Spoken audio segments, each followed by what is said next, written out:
Hello, everyone, back again. And I have the most beautiful woman here, Alison Parker. Mind you, all the women have been beautiful, but in particular, I'd like to say, because each time I'm honoring a woman who actually is prepared to share her story, prepared to share why she loves doing what she's doing, because each one of us has a story, no matter how big or small. And it's to give each other hope and courage and just to have a beautiful conversation together. Alison is a travel manager and I have used her, and she is amazing because she knew from a young age. Now, see, I wasn't able to do this, but she knew from a young age, not only did she love travel, but she wanted to support other people in having their own amazing experiences and not having to worry when they're overseas. If something goes wrong, they know they can come back to her. And let me tell you, she holds space because she's going to explain to you what a homeopathic travel agent actually means. Welcome, Alison. Look forward to our Hi, conversation. Chantal. How are you this morning? Good, good. So tell me, let's just start because that's how conversations come about. Okay, we start with, I'm originally from Wales. So my family emigrated in 1968. And so that has been probably the biggest travel that I ever did, was emigrating to Wales. My family thought, oh, we'll fly to Australia. It'll only take us 2 days. And then they thought, no, you know what? We'll come by ship. That'll take us a month and we'll have a monthly holiday. So right from that early age of 8 coming to Australia, I've been a traveller. And then in 1968, Ken and I, my auntie and uncle came to visit to Australia, and Ken and I, my husband at that time was just my boyfriend, we decided to go to Wales and go to the UK. We travelled around in a camper van. So at 18, the ripe old age of 18, I went to the UK, went and saw family and friends in Wales, and I was just astounded by the fact that the children that I went to school with as an 8-year-old, some of them were still living in the valleys in Wales. Some of them hadn't even been to London. None of them had been to Europe at 18-year-olds. And it was just astounded by the fact that they weren't out and travelling. I think for Australians, I picked up on that culture. Australians are very, very big travellers. And you hear of people doing their gap year travels. So that started, my travel interest. And over the years, I've done, bookkeeping and accounting and, courses and trainings and sales and marketing. Worked for Midland Brick for a long time. Back on, we were the old school. We had a Commodore 64 computer, and so that's how far things have come. And then worked at Horton Wines, sales, managing, administration, and we were doing a lot of traveling. And at that stage, I was studying to be a homeopath and became a qualified homeopath and run my hours right down working, and wanted to make the homeopathic business that was my, as you said, my life business. And yeah, it didn't work. It didn't work in Perth. It wasn't well enough known, and marketing wasn't there. You didn't have Facebook to tell everybody about it. And in the meantime, I sort of thought, no, this is not going to work. What else can I do? I needed to get out of the winery. And I thought travel, computers, and talking to people. A travel agent. So I did the course to become a qualified travel agent. That's a Certificate 3 retail, and did that as correspondence through the South Australian TAFE. And obviously with past experience and my knowledge, I got a lot of what do they call it, PPL, prior learning things just ticked off because I had all the computer skills. And yeah, went from there and applied for a few jobs. And where I actually got my first job was at Jet Set in Belmont, and they were advertising for a junior.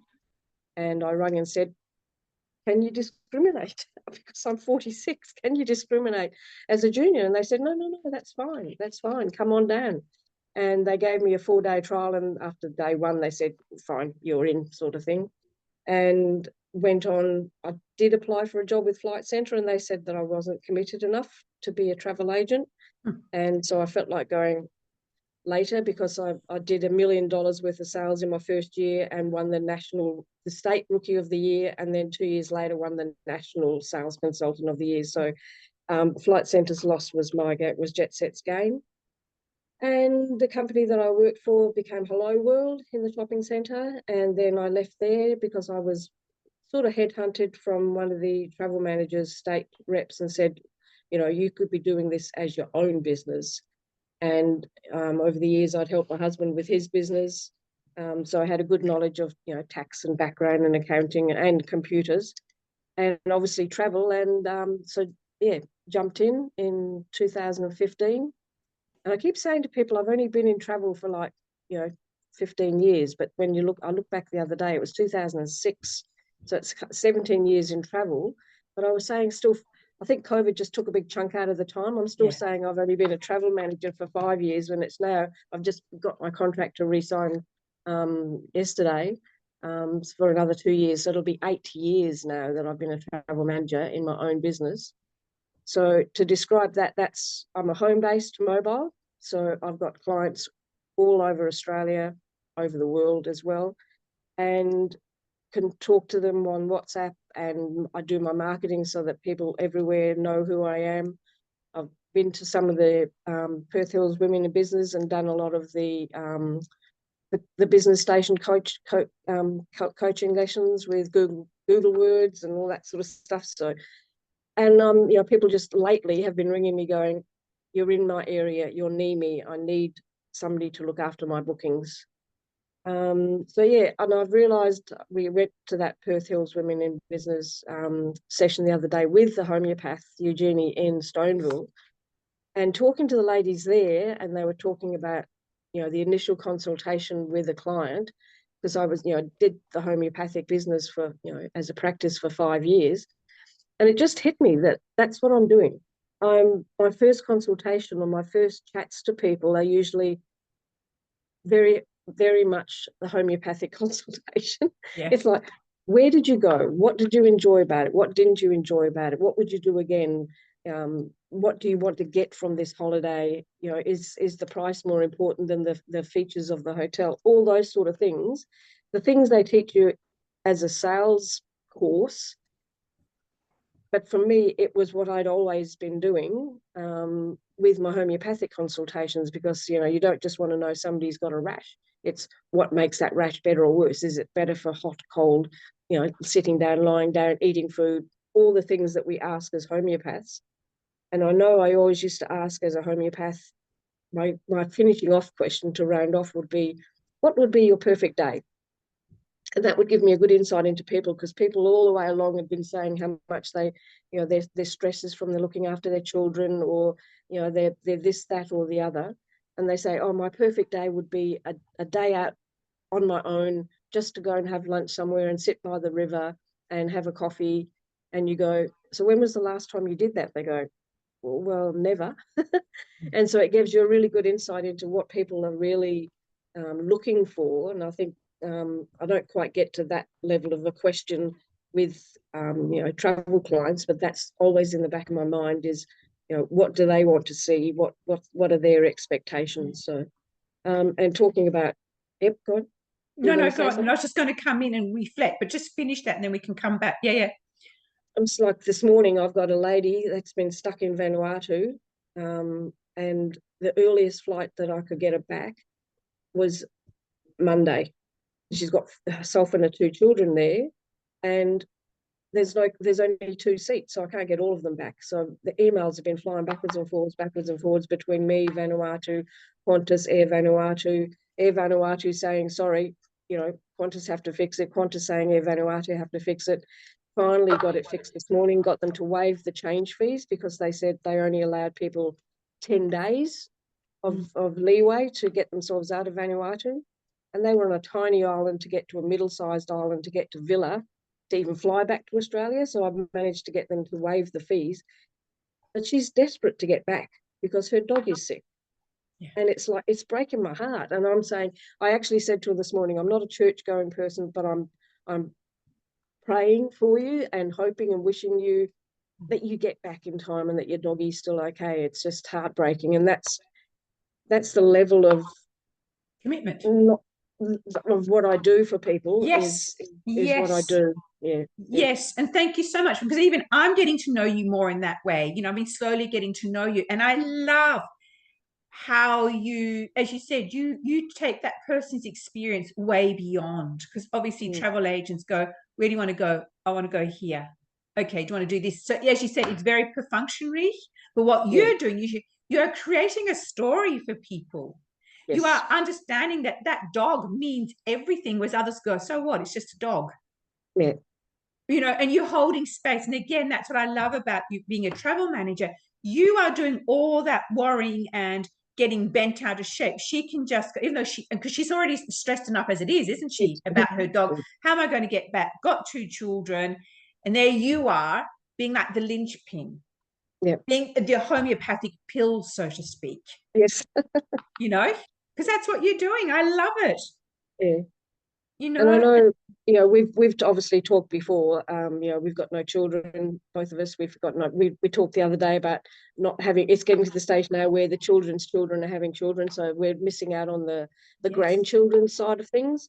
And I know we talked about that. We took in foster kids. Yeah. So we had foster kids for teenagers, and people go, "Oh my God, you must be mad."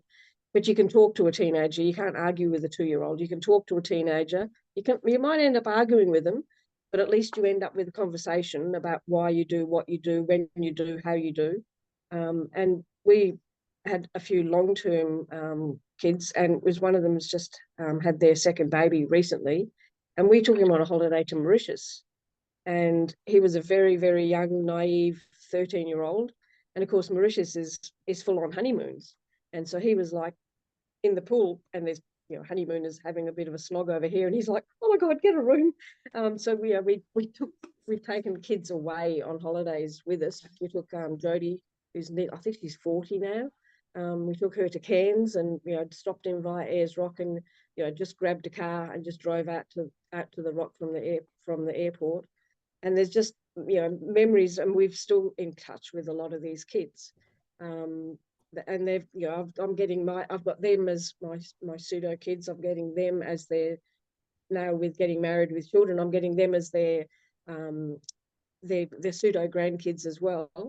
Not that we're like on their doorstep or whatever, but at least they're there in my mind. Oh yeah, that's great. Josh has had a baby, or Brendan's had a baby, or keep in touch with them and getting that. And it was good to be able to take these kids away on holidays as well, because some of them had horrific stories up to when we had them, sort of thing. So yeah, so as you say, it's been travel and talking to people, and computers was just a byproduct. And yeah, so there was no decision to be made when it was like, what can I do that uses all of those gaps, and travel agent was the thing. Yeah, it just all sort of came together. And I think if I'd done it earlier, we're talking earlier about Commodore 64s, we had an Atari 1512. These are I was cars, by the way, for anyone who's watching. They're a specific Australian car. Just sorry to interrupt, no. because These otherwise are sometimes people don't understand, No, Commodore 64, not the Commodore car. This is a Commodore 64, the old, very old computers. Oh, right. That's right. Thank you. So see, everyone, just what I did. Thank you. The old computers, because so I thought immediately. You did say it earlier, but again, I went to car. Sorry, Okay. I've through with computers right the way through, and bookkeeping and accounting right the way through. So that that was, I had the business and the background experience to be doing that. So then we can obviously hit in and talk about the C word, the other C word. Yes, we can. But before we do that, what I'd like, if you don't mind, because I think that's important to talk about too, because that's what affected you and how could you redo. But what I'm loving hearing is how is to give other people hope. You started this later in life. So it's not saying, because, and that's another thing, ageism is another thing that comes in. So not being a mother, ageism, but how could you bring this all together? And I'm loving the way you weaving all your travel, all your experiences, and having you have foster children. What touched my heart was you've taken them on holidays. So you kept your travel going, and you gave them experiences that they would never most probably had. So again, I just love how you've brought this all together, with so much love and care and support. Yeah, it's just, it just touches my heart very deeply, Alison, Yeah. your story, you know. And again, how you've been able, like we have talked about, you know, without being without children now, without grandmother and not being grandmothers, and how it makes us feel and what society's like. And then, yes, as you said, coming back to what hit 3 years ago, tell us, yes, let's go back to that and let's start from there again, you know. Well, so 2015, I was a travel manager. So that's when I started. So there was I'd already been in business and had lots of clients here, there, and everywhere. And at the time, I'd booked flights with China Southern from Perth to Guangzhou to San Francisco. And when I actually looked at my ticket, there was a stopover in Wuhan. And the first thing I knew that anything was going on was they changed my flight. China Southern changed my flight and said, oh, we're not stopping in Wuhan anymore. We're just going to go straight Perth, Guangzhou, San Francisco. So that was in February 2020. Next thing, about 3 days later, the whole flight was cancelled. So we had everything planned and booked to visit, to see friends that we were meeting in San Francisco that we'd met on other cruises. We've got friends and family all over the world. So these people from Winnipeg were coming to meet us in San Francisco. So then mad panic on my own level to get new tickets to go. And while we were there, everything was fine. They went back to the States. We were going to go and visit them in their home later. And we went to Vegas. Vegas was crazy. Drove all around the canyons. The bits that we did hear about COVID was those bloody Australians. They're all madly killing each other in the shopping centres for toilet paper. Was about as much news level that it got on the American news. And we got back to Vegas, handed the car in and went to the hotel. And the guy said, oh, you just booked in for the one night? I went, yes. He said, good. He said, because we're closing tomorrow. And so if you can imagine Vegas with full on 10 days before, it was like the zombie apocalypse. There was all the floors, gaming floors were closed, all the restaurants were closed. The Mirage had one cafe that we could go to for breakfast. So I madly then had to change all our flights because the Australian government said, if you're not back by the 20th of March, you're not coming in. So thankfully, I was a good travel agent for myself, sat in the hotel room with my trusty laptop and got myself home. And they literally, we were on the last flight, LA to Sydney. There was another flight coming in half an hour later, LA to Brisbane, and that was it. They closed the door behind us. Wow. So then I had home, Sydney back to Perth, home, 14 days isolation. It's like, you will work from home. It's like, I'm already working from home. And of course, then that's when it all came into play, because then I had people here, there, and everywhere stuck, cancelling. So the 14 days was just, 14 days of head down, bum up. Family brought food in for us and that sort of thing, and that was it. It was just full on sorting it out. So the biggest issue I had there, literally, I had people that were supposed to be getting on the Ruby Princess in Sydney, the one that came in with all the people with COVID on it.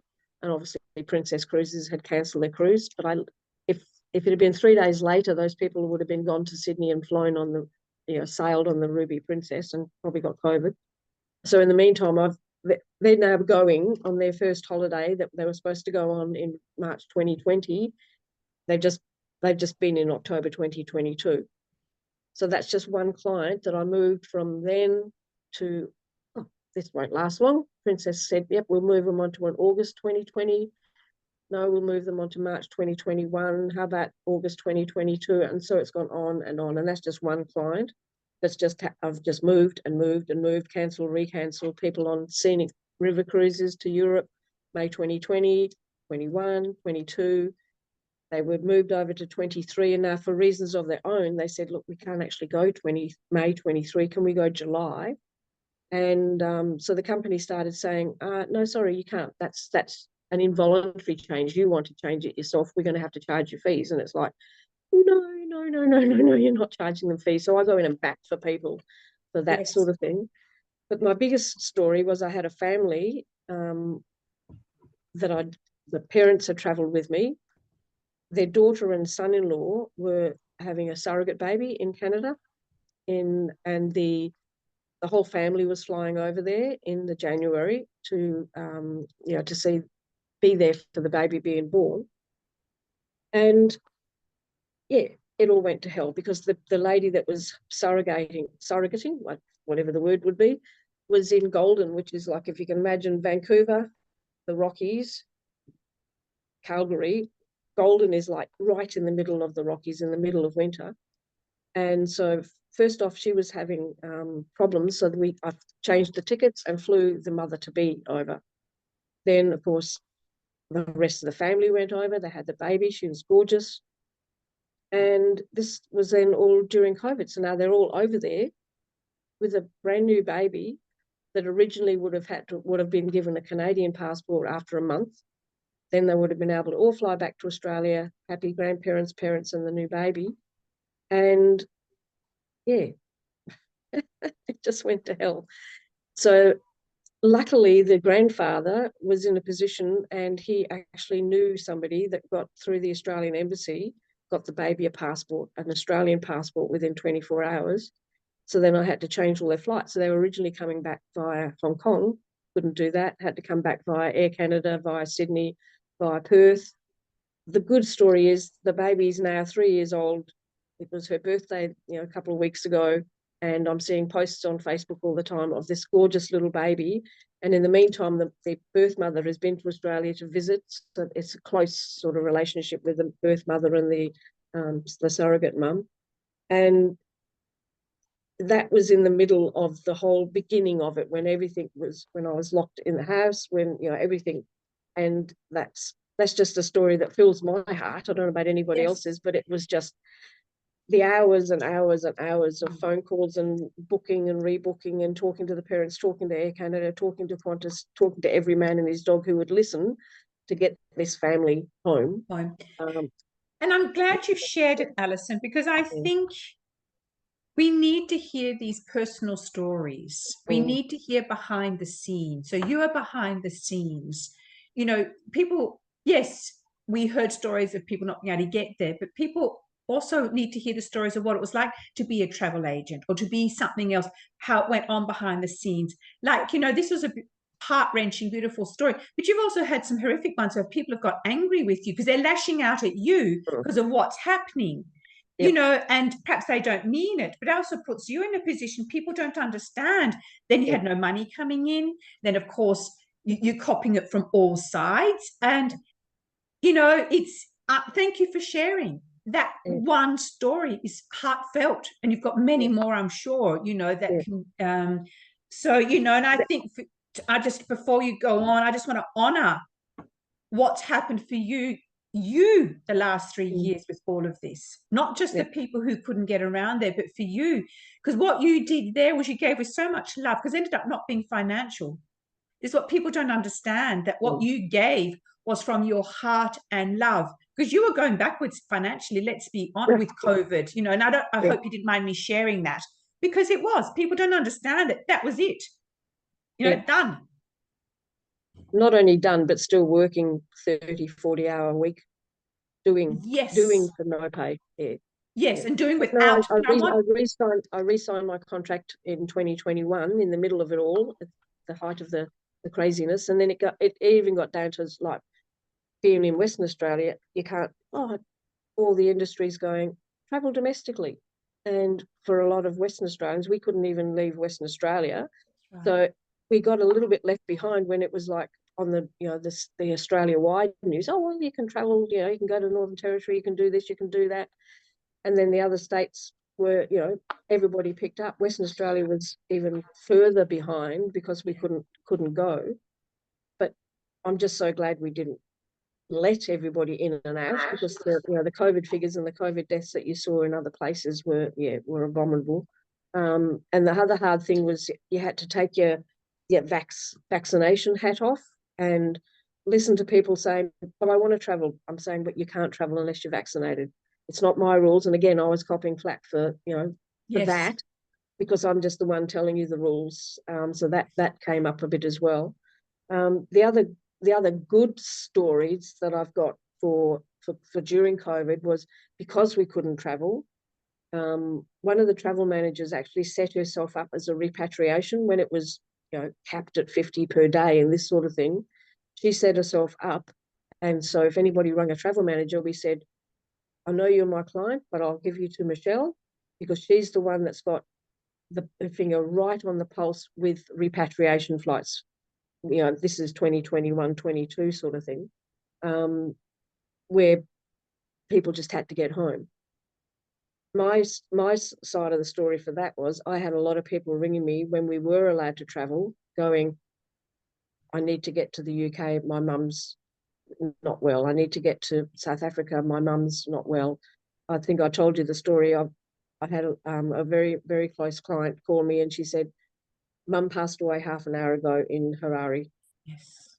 Yeah. And it was like, she said, you're the first person I've called. Mm. I need to get home. I need to get home to Harare. And she already had a holiday planned and booked and fully paid for with her husband in December. And this was in early November. And she was desperate to get home. It was going to cost her like $3,500, $4,000 to fly or return to Harare because she wanted to go as soon as she could. She was saying, can I change my flight and cancel my holiday? And I finally sort of said to her, look, it's going to either cost you, I think it was $3,300, but if you cancel your holiday, it's going to cost you $4,000 in non-refundable bits from the hotels, the tour operators, the airlines and whatever, and you're not getting a holiday with your husband. People don't realize if you've got insurance and it's a death of a close family member, you're covered. Only if the close family member lives in Australia. People don't realize that. So she's going, well, I can claim that on insurance. She said, I've got credit card insurance. And I said, you need to double check, but I'm be 99% sure they don't cover you for deaths of close family members unless they're in Australia. And people don't know that. So I said to her, you either lose $4,000 or you pay $3,500, go and see your mum. She's passed away, go to the funeral, be with your family, come home, and then in 2 months' time, you can still go on holiday with your husband and still go then back 2 months later and see your family again at your leisure and, you know, sort things out and catch up with them, you know, again, sort of thing. And she said she hadn't thought of doing it that way. So it's the finances is one thing that you can help people with, but it's also the what they're going to miss out on, the enjoyment that they were going to have, the planning that they'd done for the big holiday, the fact that she could get to her mum's funeral as well as, you know, have the holiday with her husband that they planned and dreamt of, and to be able to explain that to her, sort of thing. And she was amazed. She said everybody calls her Mum Queenie in Harare, and they had 500 people turn up to the funeral at the church. She said it was just amazing that she got there. And yeah, 400 people turned up to the burial and 300 people turned up to the wake. So she didn't realise how much her mum meant in the church and the community over there. Yeah. And I think, again, hearing your yet another amazing, beautiful story is, number one, it's like you are there.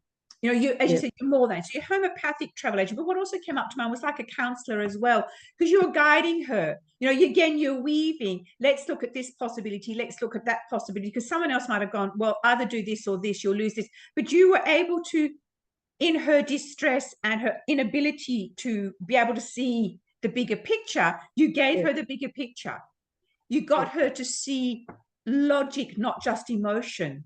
And that is the power. And the other thing, what I appreciate is with you, because you organized my trip within WA, is that people don't understand, and it took me really talking to you, why a travel manager is so important. Because yes, you can do it online. We all can. We can perhaps even save money. But in the long run, like you said, we don't get those bits of information. Well, your parent, they need to have died here or something else there, or, you know, we don't get that just booking online. That's the history. That's what you fill in. There's that history, and then there's the experiential history. You know, I get people say, oh, I've seen this really good hotel in Vancouver. It's half the price, and I go, yeah, it's half the price for a reason. That area is where all the street people go at 5 o'clock in the afternoon to go to the soup kitchens. They don't realise. My girlfriend, even in New York, she said, oh, we found this really nice hotel for us. She was taking her son on a trip to America, and it was I found this really nice hotel, and I said, I know Jason is a very grown up 15-year-old, but that area was hostels and backpackers and a lot of street people that go there for the you know, the methadone handing out things and all that, you know, full on New York sort of things. And I know this kid was wanting to see New York as New York, you know, this is, you know, crazy. But there's levels then of what a mother wants their 14, 15-year-old son to see as well. So I sort of explained to her. So that comes from the thinking about what other people want from their holiday and my own experience of, you know, I've been there, I've walked through that street going, oh, I think we better walk a little bit faster through this area, and that sort of thing. And as well, you know, I had one client who was going on his honeymoon and he wanted to go to about 14 different cities in Europe in 3 weeks.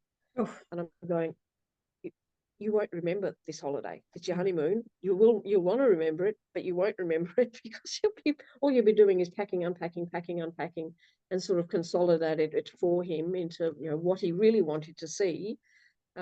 We still couldn't get away from the fact that for the first 2 nights he wanted to be in a 3-star. But then in the same city, he wanted to be in a 5-star hotel in Rome, in Paris, in Milan, because that was part of his experience.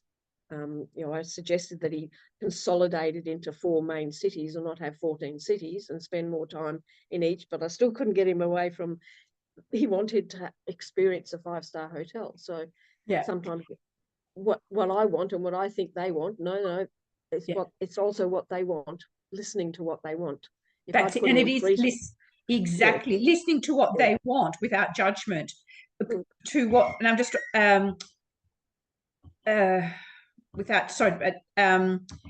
but also because what you're helping them do is make an informed decision. Now that informed decision can still be the way they want to do it, but they've been informed, you know, and you've given them that, because some people don't know, you don't understand these things. Wow, this has been amazing, Alison. I really appreciate you sharing some of these stories, because again, it's giving people an idea of what a travel manager is all about, the importance of having one as well, and also what you and your industry went through behind the scenes, because we only get little snippets here and there. Now, as we come to the end, what's one thing you'd like to share with people, and how can they contact you? Because everyone who's watching, I'll have Alison's contact details all in the description. And any questions you might have, please put them there and one of us will get back to you, because I'll most probably see it and then I'll let Alison know. So Alison, what's something to end off this conversation would you like to share? What little nugget of gold, or, you know, which you've already given plenty of, but just a nugget of gold. I will meet people for a coffee at their house, my house, and have an informal chat, not just sit there with a computer. And the main thing at the moment is I still can't get around not handing documents over to people. I still don't feel comfortable. Well, here's an email, here's your tickets. It still feels weird. I've got clients at the moment, the people that are going on a cruise in May, and I'm saying, I can print everything off, and they're going, oh, we've got the medallion app, we'll see if we can do it ourselves, but we'll probably get bamboozled. And I'm going, that's fine. I'm quite happy to come. Here's your documents. This is where you need to be. This is the paperwork for that. And that's what I enjoy, is handing over their dream, and then watching people on Facebook going, that's my client in India, look at that, he's just put up a beautiful photo of the Taj Mahal, or whatever it happens to be. I travel vicariously through everybody else's holidays, and people travel vicariously through mine. It's like, geez, you're on holidays again? And it's like, yeah, but that's my life. Yeah, that's exactly. And I love that. And even though, because not everyone's going to be able to be with you, but you'd still make the experience beautiful virtually anyhow, wouldn't you? Yeah, so I travel with them. Yeah, you travel with them, you give them the documents there, and that is, they know that it's like, it's like they have a safety net. If something happens, Alison is there. Yeah. They can go off and just enjoy their holiday, knowing if something goes wrong, you are there for them. It's safety net, like an anchor. Wonderful. Definitely. So how can they contact you, Alison? alison.parker@travelmanagers.com.au. That's normal. My home phone number is, my mobile is always contactable, 0407 778841. And on my travel page, there's a thing to inquire on my travel managers page. And I'm lucky, Google search works well. If you just put Alison Parker, I'm top of the line, or if you put travel agents near me and you live in the area, then my details all pop up as well. So, Great. and we're just in Swan View. Thank you. And as I said, they'll all go down there anyhow. Yeah. Thank you again, Alison. That's really just warmed my heart and given me and I'm trusting anyone who's watching, a whole different perspective of what it is to be behind the scenes, not just the one traveling. Thank you, my beautiful friend. Really appreciate it. Thank you. Thank you.